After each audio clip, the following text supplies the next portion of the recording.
Mr. Goddard, Dr. Montoya, Mr. Andrews, Dr. Shahade, students, ladies and gentlemen, good morning, and great cool weather again here in South Florida. How is everyone? Excellent.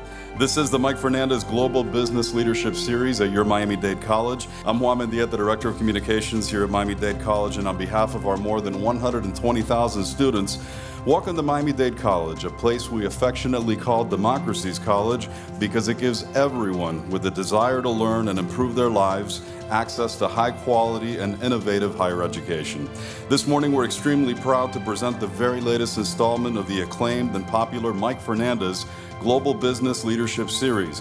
Our speaker is Mr. Patrick Goddard, the president of Brightline Trains, soon to be Virgin, our great neighbor just 3 blocks to our west, and an organization providing the college family with new mass transit options. We've worked with this team several times to offer our students and employees discounted rates on Brightline.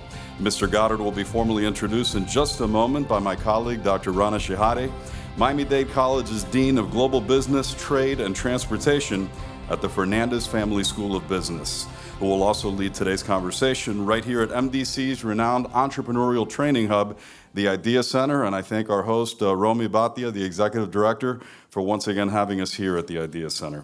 Before I continue, however, I want to once again thank the amazing community leader and benefactor of this series in absentia. Mike Fernandez couldn't make it today. He's actually attended most of these presentations, but had a scheduling conflict today.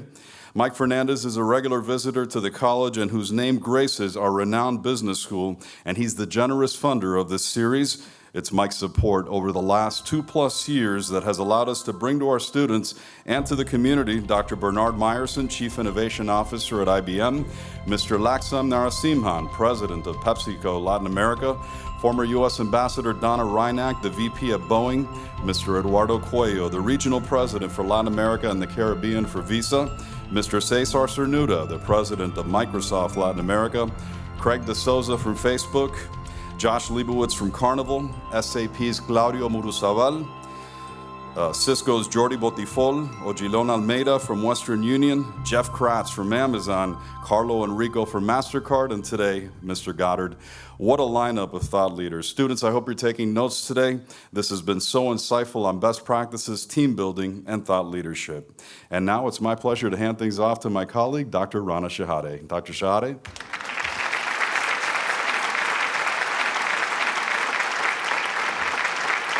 Thank you, Juan, and good morning, everyone. And welcome to the Mike Fernandez Global Business Leadership Series. It's really great to see everyone here, great to see the students participating in this event. It's a pleasure and an honor to be here today to introduce our esteemed speaker, Mr. Patrick Goddard, the president of Brightline Trains, soon to be Virgin Trains USA. Brightline Trains, or Virgin Trains USA, is the first privately owned and operated intercity passenger rail system in over 100 years, connecting the cities of Miami, Fort Lauderdale, West Palm Beach, and as of 2022, Orlando. As president, Mr. Goddard is responsible for the company's development and construction and bringing this innovative system to our market. Mr. Goddard comes from the hospitality industry, having worked in hotel development and operations before joining Brightline for Hilton Hotels, for Loews Hotels, and Rosewood Hotels. Prior to joining Brightline in 2016, he was the President and Chief Operating Officer at Trust Hospitality, an international hotel management company. So without further delay, please join me in welcoming Mr. Patrick Goddard to the stage to talk to us about building a car-free culture.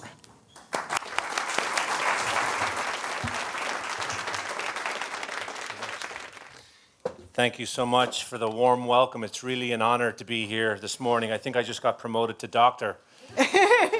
Came to college one day. It's really working out for me.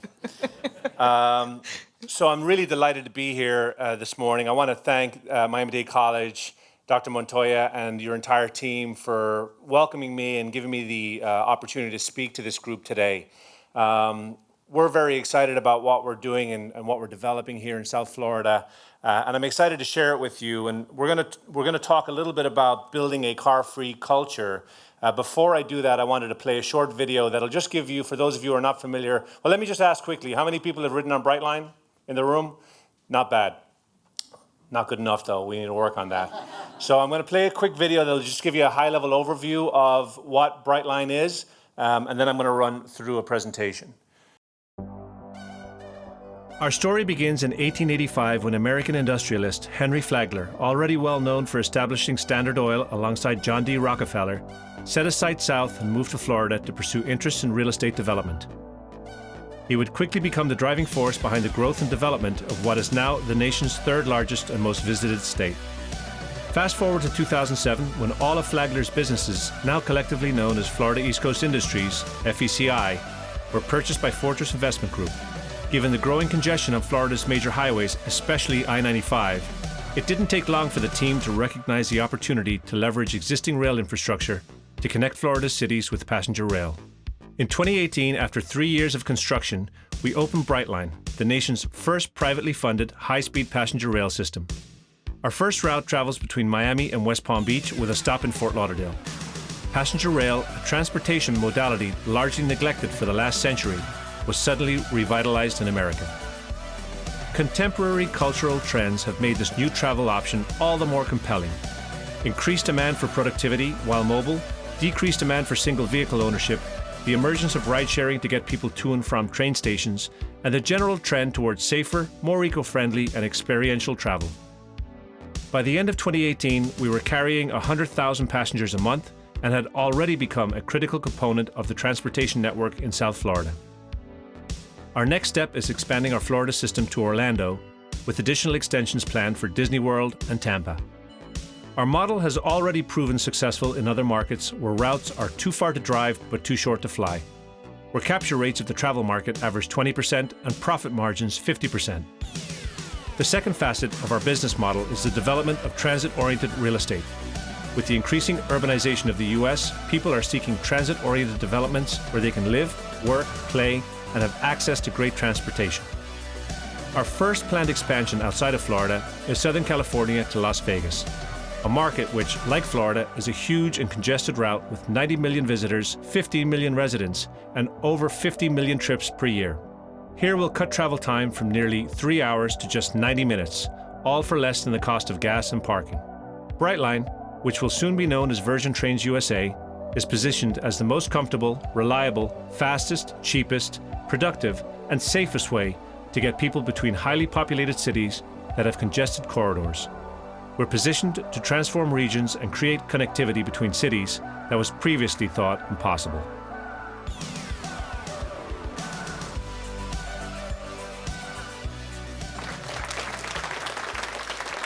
So, I'm going to talk to you a little bit about our project. So this is the first privately held passenger rail company in over 100 years. Since Henry Flagler did it, over 100 years ago. In 1894, he retired in Jacksonville, moved down there with his then wife, started to buy up a few short-line railroads, started to connect them all together. And as he traveled down and explored the east coast of Florida, he really identified with it as having the potential of being the Riviera, the American Riviera. And he continued to build the corridor down, and there's a long history, and there's some phenomenal books out there, Last Train to Paradise being one of them. That's a really good read that will tell you about that story. But that's how essentially he ended up building a railroad all the way down the east coast of Florida into Miami. He continued it all the way to Key West. That unfortunately blew away in a hurricane in 1926, but we still have the Florida East Coast Railroad. So that railroad was a passenger railroad up until the 60s. Passenger rail went away for a few decades and it only operated as a freight railroad. We came back in 2013 and started to plan passenger rail. The state of Florida had been talking about doing it for probably 2 decades, creating high-speed rail between Central Florida and South Florida. And we were actually in negotiations with the state about leasing them the corridor when we realized that this was really a phenomenal business opportunity. And we went ahead and we developed, we started to develop what's now known as Brightline Trains. So our first corridor, we're in the basically the medium haul transportation business. So we cover corridors that are 250 to 350 miles apart, corridors that we define as too short to fly but too long to drive. So Miami to Orlando fits squarely into that definition, as do many other corridors around the country. We're currently operating on 67 miles between Miami and West Palm Beach, and we're under construction between West Palm and Orlando. We're expecting to deliver that in 2022. Our first expansion outside of Florida is between LA and Vegas. And we're working to get that financed and permitted by around the first quarter of 2020. And that'll be about a 3.5, 4-year build. So more on that later. So it's a phenomenal example. There are not many corridors in the United States that are, there are about a half a dozen of them that are suitable for this type of a medium haul transportation solution that we believe at least a half a dozen. Florida obviously being the most obvious one that we've, that project was born on third base because we already own the corridor. This is another late stage development project that someone else tried to do and sort of ran into trouble because they were trying to do ultra high speed, 300 miles an hour, with Chinese technology. And then they tried to get a federal loan to pay for it. And those two things didn't really work very well together. We slowed the train down slightly from about 300 miles an hour to 180 miles an hour, but by doing so, we had to acquire a lot less land, and it was just a cheaper build. And that's really what made the project viable. So we're in the process now of getting that project financed. But that'll cut what is currently a 3-hour and 50-minute drive to about a 90-minute train trip. Here in Florida, many of you have visited Miami Central. It's a really phenomenal example. It's a case study really of what can happen with transit-oriented development around a train station. So we developed 1.5 million square feet of real estate, 2 office buildings, 2 residential towers, which we'll start leasing at the end of the year, by the way, 130,000 feet of retail, and of course our train station. What's unique about this development is it is primarily a mobility hub. So we connect at this location with Metro Mover, Metro Rail, Tri-Rail, and Brightline. And now as we've been in operation for a couple of years, you'll now find, freebie golf carts, lift scooters, spin scooters, city bikes, trolleys, and all kinds of other transportation modalities that are connecting into this sort of node that we've created. And that's what's happening throughout the corridor organically. So, we take people hub to hub, and then the sort of hub starts to grow tentacles, right? With all of these other sort of modalities that connect into it and provide first and last mile solutions.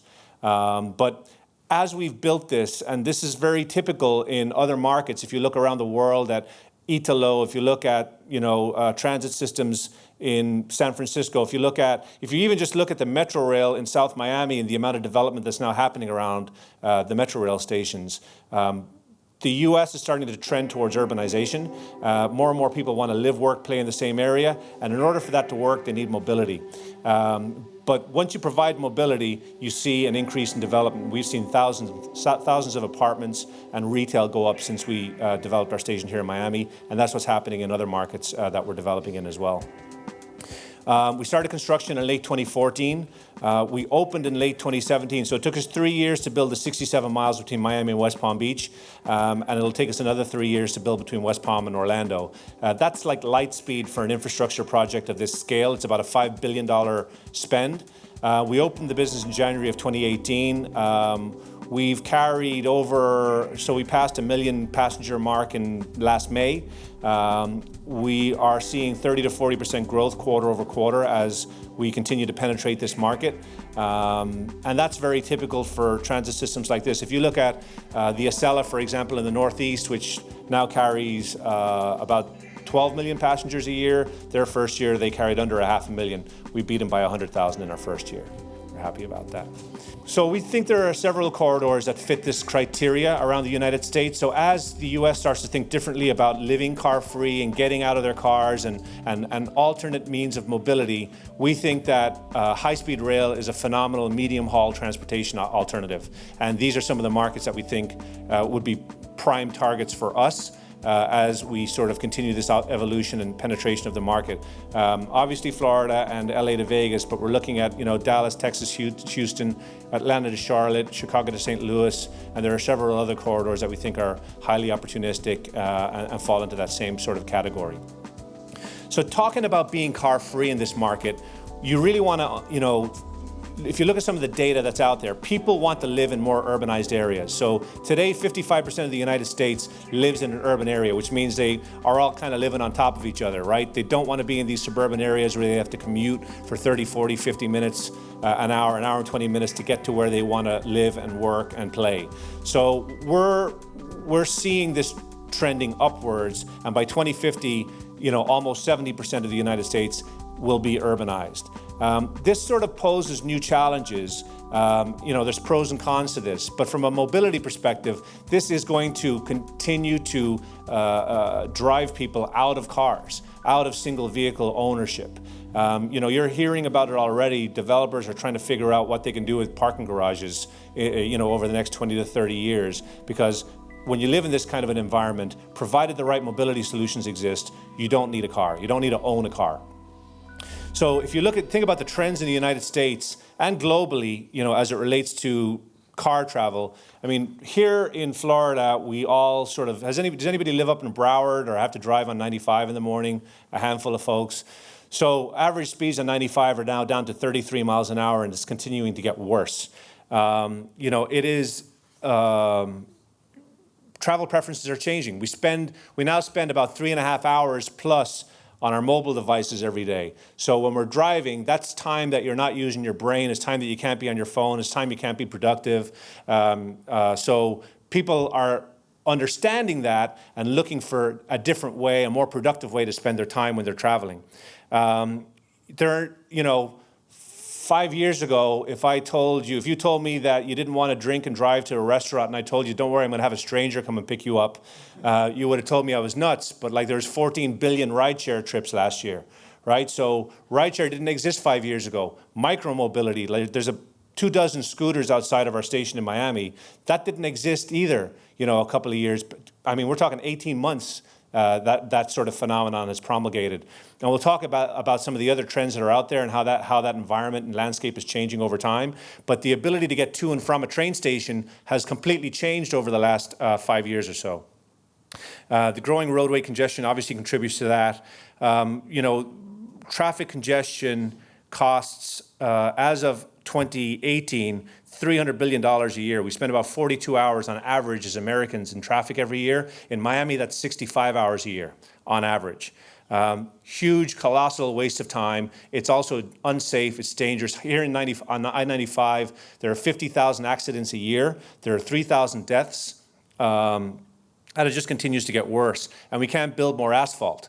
There's trillions of dollars in deferred maintenance, on our infrastructure across the United States, and no real visible way to catch up on that unless we get people out of their cars and off these roads. And also, there's just people want to be more environmentally friendly. They want to get out of their cars. Driving a car is after sort of the energy industry, driving your car, our transportation contributes to about 25% of the planet's CO2, and your motor vehicle is about 41% of that. So people want to be more environmentally friendly. There's a new phenomenon that's been happening, and you may have read about it in the New York Times recently, called flight shaming, where people no longer want to get into airplanes because of the pollution and the waste associated with short-haul travel on airplanes and even long-haul travel on airplanes. And people are deferring to trains and other modalities that are more energy efficient because they want to do better for the environment. Air pollution alone contributes to 2,200 premature deaths and costs the country about $18 billion a year. All of these statistics would indicate that we are reaching a point where we're not going to tolerate it's not sustainable for us to continue driving our cars. Bloomberg had an article on the fact that we've reached peak car. So after 4 or 5 consecutive years of of growth of vehicle sales. Over the last 3 years, they've started a steady decline, and there is a theory that it will never get back up to those levels ever again, that we've peaked, and we're now declining in terms of sale of motor vehicles to individuals. I would add to that, I think 26% of 16-year-olds got a driver's license last year. That compares to 50% 25 years ago. So less people want to own a car, less people want to drive a car, less people want to have a driver's license. They feel it's not safe. I mean, I do believe that in 20 years, people will be looking back and saying, you actually let people drive around in those things on the highway unsupervised? I mean, it is going to change over the next couple of decades. There are so many benefits to living car-free. There's obviously the environmental benefits, but driving your car, other than the fact that you're wasting brain power, right? You're wasting brain power concentrating on driving and not driving into the guy beside you who's like on his phone watching the latest installment of, Stranger Things or whatever while he's driving on 95. You're essentially trying to, it's sort of life preservation as you're driving on the highway today. So instead of engaging your brain in more productive things, people are wasting their time concentrating on driving, which is a huge waste of time. But aside from that, there are all these sort of health detractors. People suffer from stress, anxiety, high blood pressure, heart disease. People who drive a lot have much higher tendencies to get these types of diseases and have these types of issues.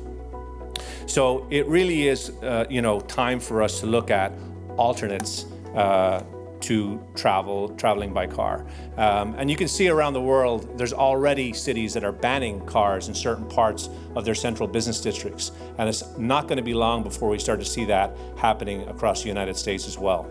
High-speed rail has existed since the 60s, but why is it becoming more relevant? Why hasn't it happened in the United States up until now, and why is it becoming more relevant? Well, it hasn't happened up until now for lots of reasons that I have up on this screen, but it really was in Europe and Asia, after the Second World War, they rebuilt all of their railroads. In the United States, we built highways. We passed the Federal Highway Act, we invested billions of dollars in highways, and everybody thought the car was the bee's knees and the answer to all our problems. 70 years later, we've run out of highway, and we need alternatives. And the problem now is that the freight companies and other companies own all of these rights of way all around the country. So unless we can get creative about how to get control of these rights of way, these corridors between these cities that are congested, it's going to be very difficult for us to bring rail back.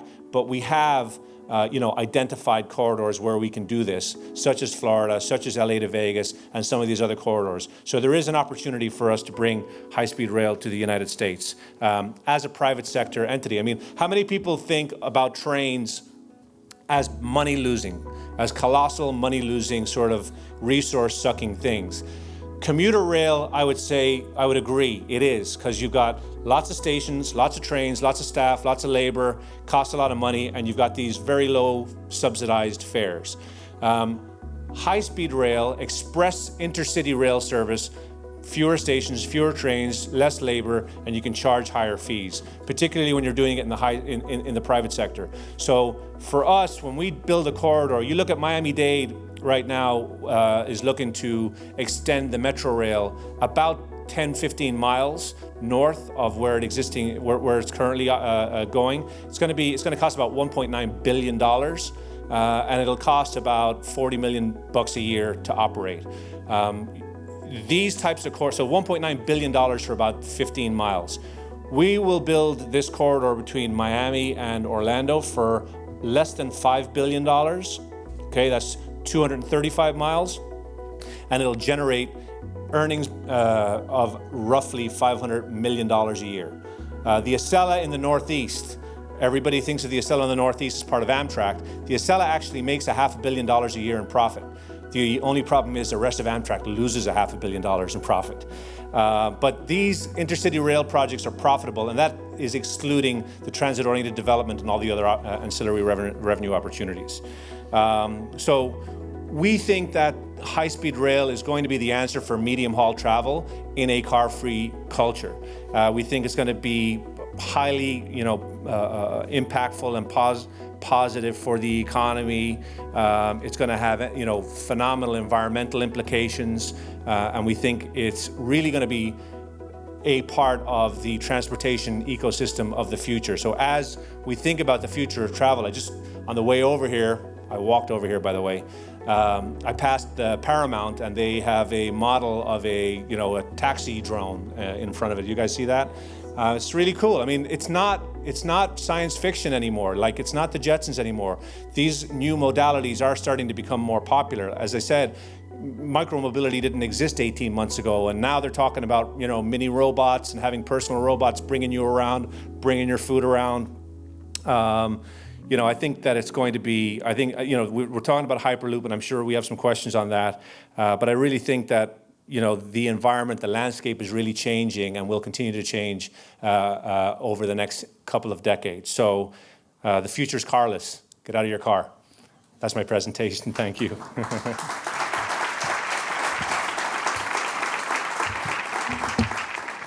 Thank you very much for a great presentation on the future of no cars. I think that would be a wonderful future to be in. So what I'm going to do is maybe start us with a few questions and then open it up to the audience. If you have any questions, please feel free to. You mentioned that your destinations are those that are too close to fly but too far to drive. Who would you say are your primary target audience for these type of destination? Would it be commuters that need to go back and forth for their jobs? Would it be tourists coming out of the country or maybe within the country that want to come to Miami to spend a couple of days? Who your primary target, you think, will be? The answer is sort of all of those to a certain extent. So between South Florida and Central Florida, so we do these investment-grade ridership studies where we don't just look at on-ramp, off-ramp, toll data. We look at all of that, but we're also now able to track cellular devices, where they woke up in the morning, where they drove to, where they stayed for 8 hours, when they drove back. So there are 400 million trips between Central Florida and South Florida every year. So over 1 million every day. And they're all happening for different reasons. Some are, you know, because I'm going to work every day. Some I have to travel to another city 3 times a month. Some are leisure. I'm just looking for something to do with my family for the weekend, so I'm going to go up to Palm Beach. So there's all sorts of different reasons. You really have a very diverse market, particularly here in Florida. As we look at LA to Vegas, it's slightly different. There are 55 million trips between LA and Vegas, from basically Riverside, which is the Inland Empire, to the Las Vegas Strip. But they all travel along I-15, every single one of them. There's no other way to get there. So you've got this kind of captive audience, and we're building our train there. We're going to build it out in the median of I-15. So you'll be, you know, driving at 40 miles an hour, and a train's going to pass you at 180 miles an hour. So those 55 million trips are already happening. They're primarily, you know, leisure, casino, entertainment related. So it depends on the market, obviously.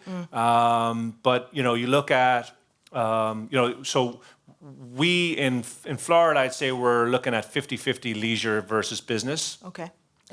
And then right now, and then when we go up to Orlando, it'll maybe skew a little bit more towards leisure, more like 60-65%. Okay. I think LA to Vegas is more like 85% leisure versus business. Okay. And then I think when you go to, like, if you look at the Acela in the Northeast, if you looked at New York to DC, that's 80% business. Okay, so it depends on the It depends on the market. Yeah. Okay. Very good. Thank you.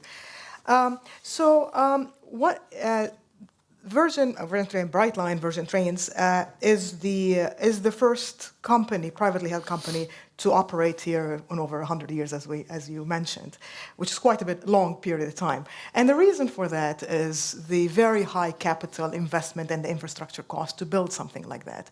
And also, although you did say a very compelling reasons why people should kind of abandon their cars, it really is a cultural shift here within the United States. We are so dependent on our cars, and there's always this last mile problem. I get to my destination, and then what? Then I have to ask for Uber. Well, then that's going to cost me money in addition to what I just paid, and I will just drive, type of thing. So so given all these kind of difficulties, why are you so bullish on this project, and how do you see it expanding to beyond South Florida? Yeah, you know, if you look at all of those, you take into consideration all of those secular trends: increased congestion. I want more productive time on my mobile device. I want to be healthier. I want to be more environmentally friendly. You know, it's a little bit of a psychology game with a lot of our prospective customers. So we spend, you know, a lot of what we spend our time on today, as we've just introduced this service, is getting people into the top of the funnel to experience it. So like right now, for example, we have this Polar Express experience that we're offering on board our train. And people who wouldn't think about using our train to get to where they need to get to will try out the Polar Express because it's an experience they can enjoy with their family. But once they get to the station and they experience the train, they're like, okay, now I understand where the station is. Now I understand where the train is. Now I understand how I can actually use it. The issue today is everybody in this room has a different picture in their mind. If you've never been on Brightline, you've got a different picture in your mind of what it is and how it works and how it can work for you.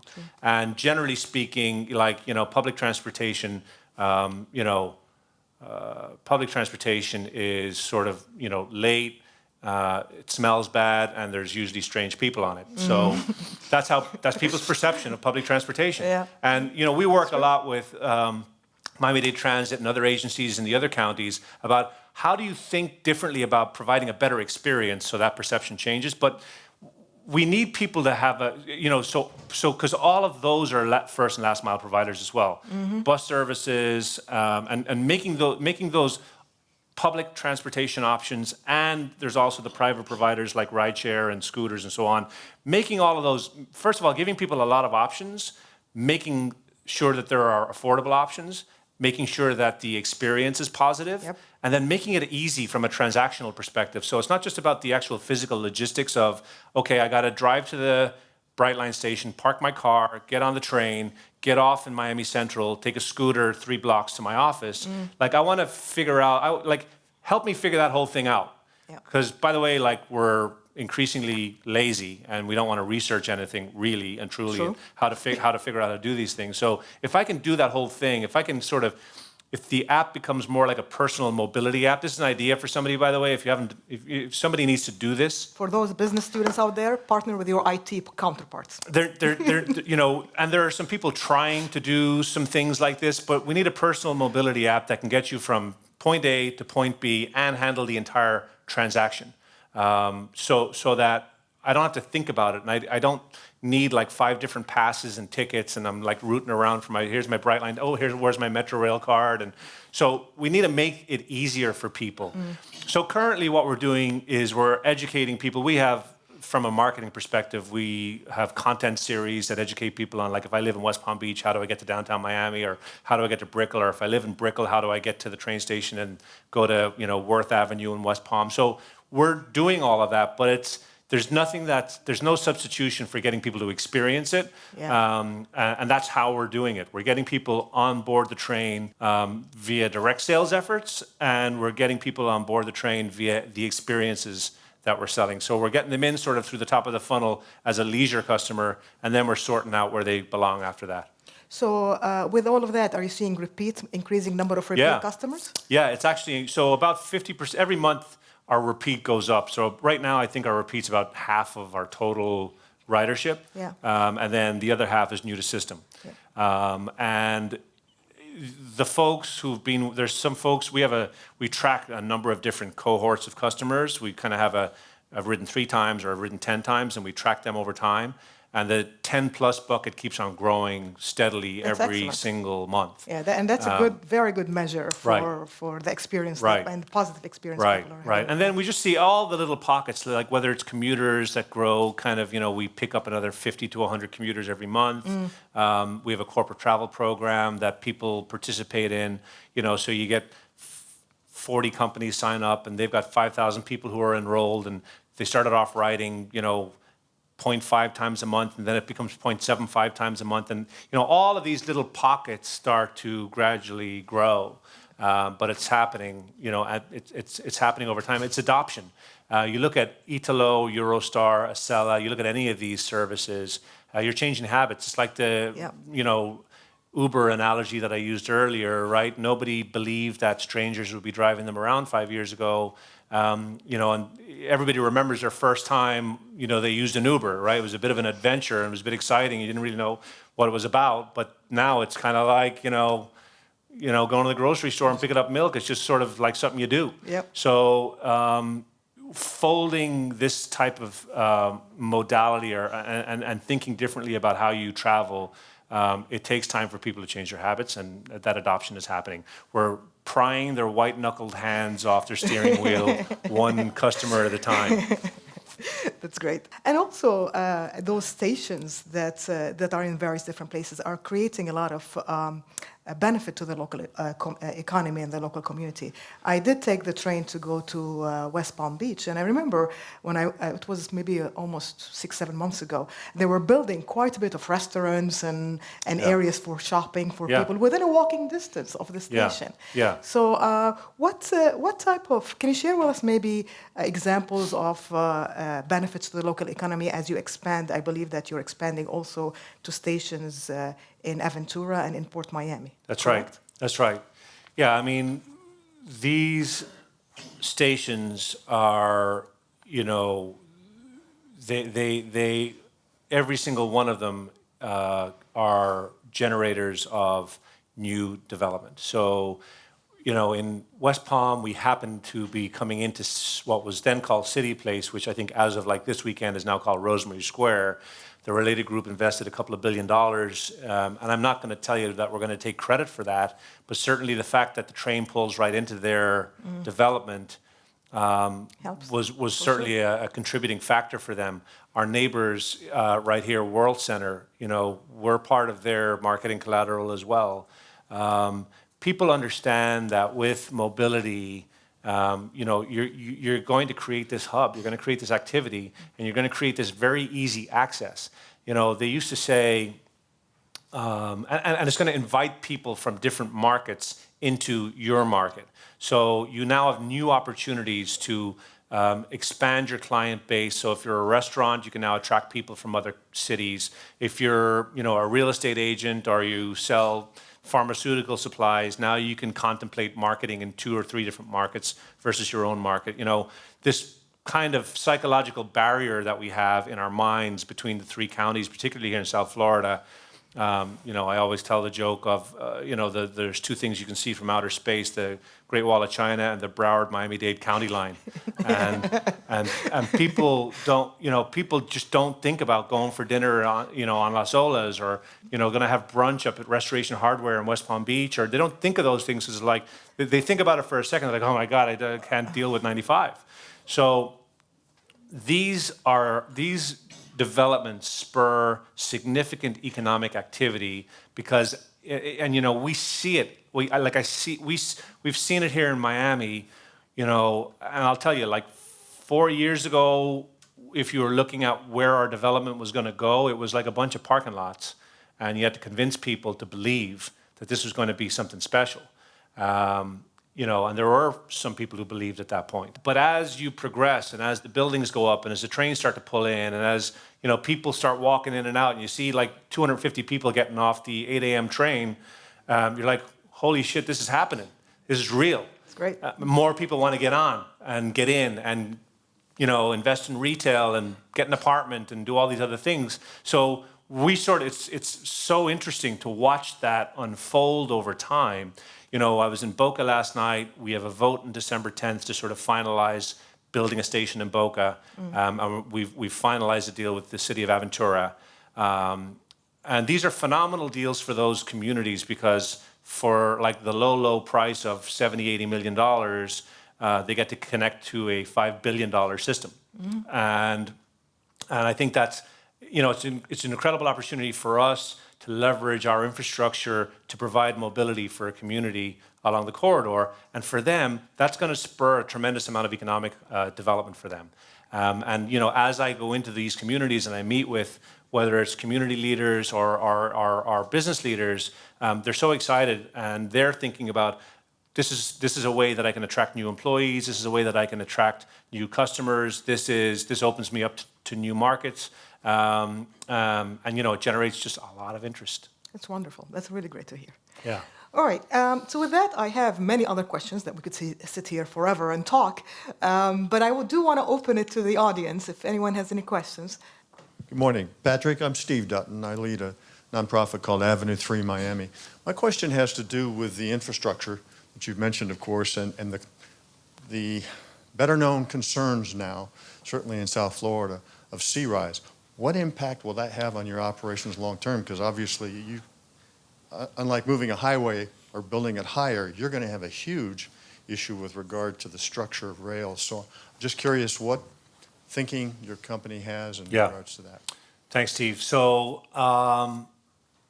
it is a problem that I think is finally being taken seriously in the region.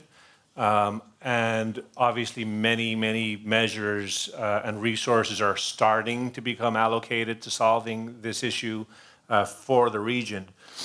The good news for us is our entire corridor is about 20 feet above sea level, and we're far enough inland that it's not considered a risk to the railroad at this juncture. Ultimately what happens, look, then the threat becomes, okay, well, the places where everybody lives end up underwater, so nobody wants to take the train. So great, your train operates, but there's nobody to take it. These are the types of risks that, we take into consideration before you invest $4 or $5 billion. The collective wisdom was it was still worth rolling the dice, because I think there's a belief in that there will be a level of ingenuity to be able to solve for what appear to be very serious issues. So I think we are generally an optimistic group, and we see a path to getting those things done. It's not completely clear yet, so we'll have to continue to monitor that one. Thanks, Steve. Other questions? Yes, good morning. Jose Agurto, retired Marine and bachelor student here at Miami-Dade. I have a question. If you guys had thought about a track going down south instead of north to Florida City, maybe ended up in Key West. A lot of people, I feel like a lot of folks down in Homestead, Florida City, feel like they've forgotten about trying to get an easy way downtown. Yeah. Myself, I ended up moving down here now because I come to school here and I was in Florida City. Yeah. So wondering if you guys had any plans. If you guys did, what's stopping you guys from actually doing that? That's a good question. So we used to own what's now the Metro Rail. And when you go south of the Metro Rail, you've now got the expressway, the express bus lane, the busway, thank you, that continues down south. So we don't own any of that anymore. Metro Rail looked at building that out, but again, it was, I think, $4 billion to get it down there, and they just didn't think they could get the ridership. They just didn't think they could get that funded. So what they've elected to do, they're using the express bus lanes, and they are considering a bus rapid transit system, which is sort of like a train, but it's on wheels. So instead of building heavy rail down that corridor, which is about $15 to $25 million a mile, you're using the existing highway and you're just buying buses. So this is a rubber tire bus. The only difference is you're able to buy your tickets with an app, have an air-conditioned station, and you've got kind of level boarding on those buses. So that's the plan that they are working on, and that is a fraction of what it would cost for heavy rail and probably serve the purpose more effectively than heavy rail. So they've got details of that posted on their website, and it's part of their smart plan for Miami-Dade County. I see Bernard Ziskovich back there, who has all those answers in probably more detail than I do. So the follow-up question to that, so do you feel maybe as the business model proves itself, going north and going to places like Orlando, and as we understand who the riderships are and the consumers and their motivation for using something like that, it could potentially expand to places like Homestead and South? Well, again, our focus is really on express intercity trains. The commuter train model, as I said, just it's very difficult to, by definition, you cannot make money. So you don't think the express city model would work between here Well, and say... there isn't enough population. Yeah. There isn't enough population, really. So, there's got to be the density of population around the station in order to make that work. Yeah. Thank you very much for your presentation, Patrick. I live downtown, so I'm very interested in your project, especially going all the way to Orlando. Question about your, you talked about customer experience. You show an NPS score of 72 compared to a cell app. I'm wondering what type of tools are you using to collect customer data? And the second question I have is, you talked about the last mile, right?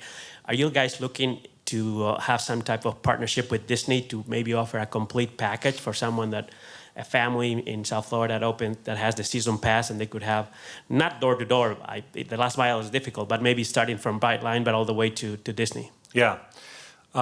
So on NPS, I think we use a tool called Ask Nicely, I think it's called. But NPS is Net Promoter Score. And, our Net Promoter Score is higher than Ritz-Carlton, Amazon, Apple.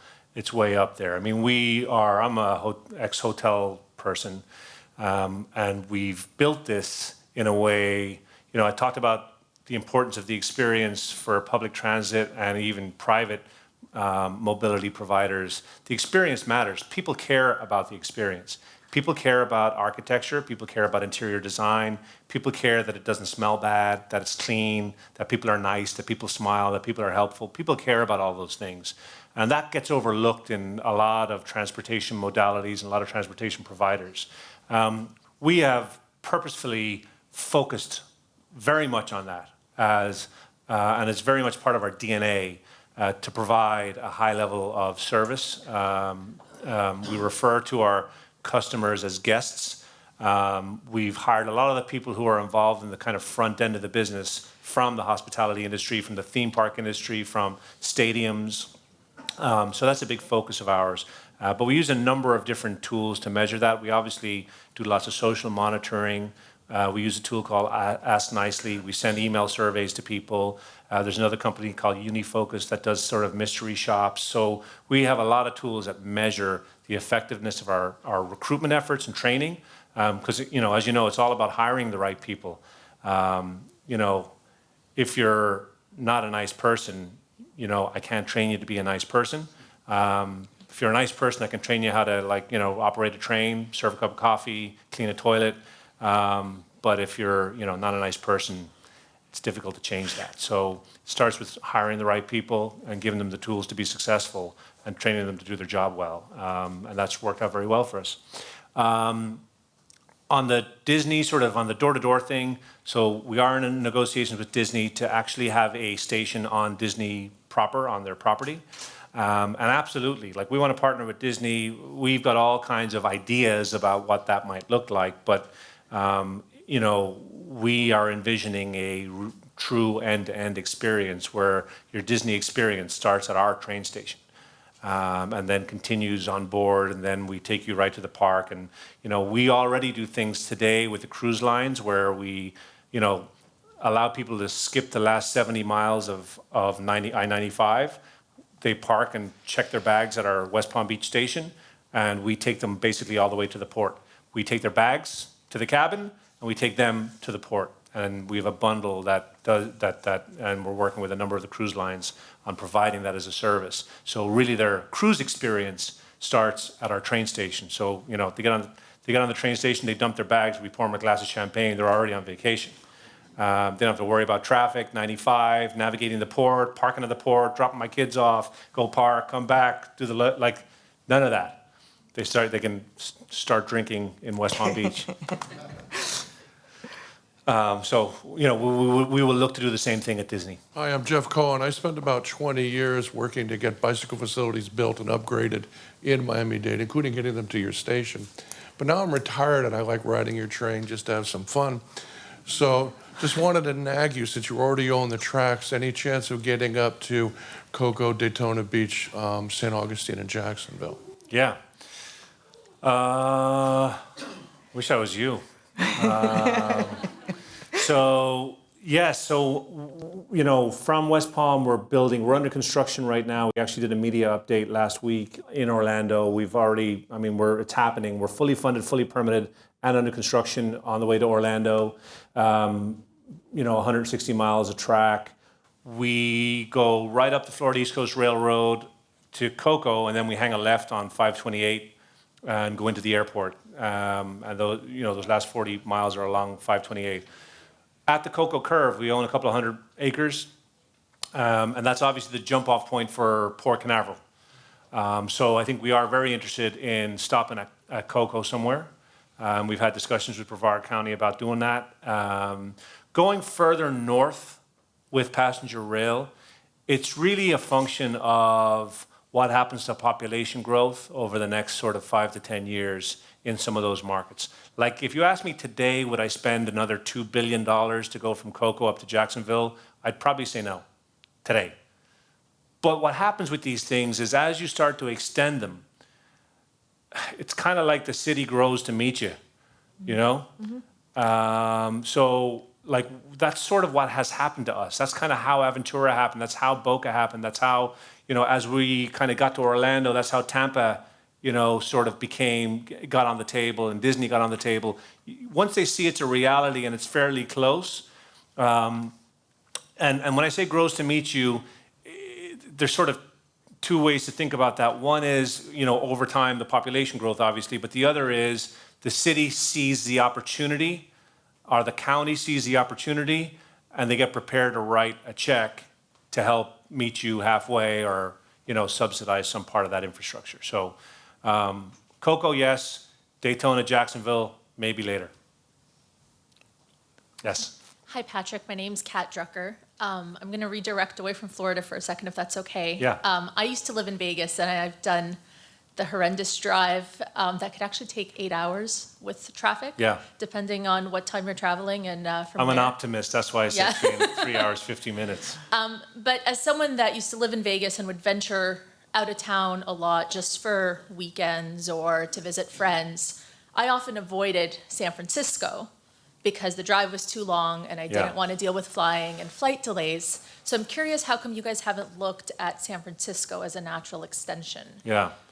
Well, we got to get the first part done first. Fair enough. Raising $5 billion is really, really, really, really hard. Mm-hmm. And when you're as a private entity, it's really hard. And, we've just gotten Florida totally funded and under construction. We're in the process of getting Vegas, that corridor funded.